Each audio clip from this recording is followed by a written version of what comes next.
Bioimpedance analysis. A great way to measure your health. Love this way of monitoring your health. We've been doing it for over 20 years. We were really mocked at first for doing the BIA because nobody really knew what was doing, but that's what happens when you're at the forefront of technology. But really, even back then, over 100 independent studies had corroborated why we were doing this. It's used in hospitals, it's used in research settings. And I'm happy to say that locally, even in our area here, the hospitals are starting to use it to monitor their patients in the cardiac, in the kidney, as well as intensive care units. Why? It's quick, it's simple, it's painless, it gives you very accurate results on the status of the patient, and it is easy to do. To get accurate results, don't eat an hour before we test you. No extreme exercise for about 12 hours before we test you. Don't consume caffeine or alcohol the day before or right before. And make sure you're well hydrated. It'll help us get a more accurate measurement of your overall health. So what is the BIA? It really is an overall measurement of cellular health. And from time to time, it will give us an assessment which way your health is trending. How are the nutraceuticals working? How's lifestyle therapy working for you? How's lifestyle changes doing? So, what does it measure? Let's go through the phase angle. Phase angle is like a GPA of overall health. It really measures aging stress within a cell, or oxidative stress. It drifts downward as we age, of course. Our goal is to try to keep you over 5, because less than 5, there's more cells dying than being regenerated. In fact, this number was used in Boston University Medical School to predict death 6 months before it happens with AIDS patients within a 2-week time frame. That's how accurate phase angle can be. So you want to look at it as aging stress, oxidative stress. Higher, better, lower, bad. Muscle mass is also a very important biomarker accurately measured by the bioimpedance analysis. Now, why is muscle mass important for health? It's not just for looks, not just for strength. It drives metabolism, your energy. It regulates your hormones. It helps testosterone levels. It's a reserve for energy, for sugar, and it soaks up your toxins. And you know what? It doesn't respond to just exercise. Nutritional status affects your muscle mass a lot. If you have malabsorption problems or not consuming enough proteins, muscle mass will decline.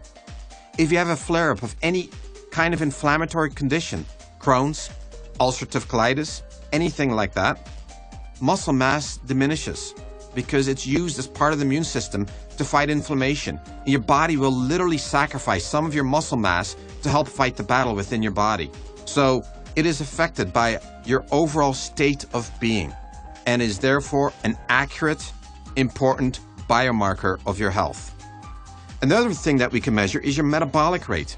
Your metabolic rate is the rate that your body's metabolism burns calories at rest, and it's like being at sleep for 24 hours, and how many calories do you burn in that 24-hour period? That's what we're measuring.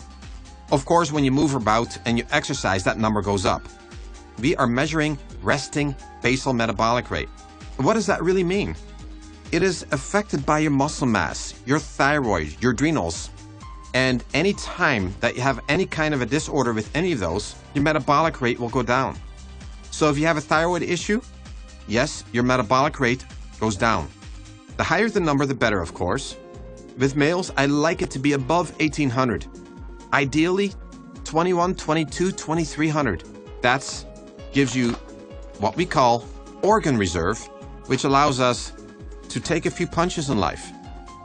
Another important biomarker, body fat. BIA accurately measures body fat. It goes way beyond the ordinary ways of measuring body fat like you find in a gym. You really want to be around 15 to 22% on this one. Once you start going over 22%, it becomes somewhat inflammatory. When you're over 30%, it is very inflammatory. You've got angry fat. If you're a professional athlete, you can go down to 12%, but really below that, it starts to hurt the immune function. You become sick more often. You have no reserves. You get depressed. It is a very common fact that professional athletes that are regularly below 12% are chronically depressed. Body fat is very important for making hormones, maintaining your skin. It is important for brain function, and you don't want too much of it either because it becomes inflammatory and it can take you down. Total body water is another important marker. You for sure want that number to be over 50% and ideally 60 to 65. Joint health, skin health, brain health, and organ function all declines when you are dehydrated. It is one of the more common nutritional deficiencies that I see at DBC. In fact, it may be the most common nutritional deficiency that I see.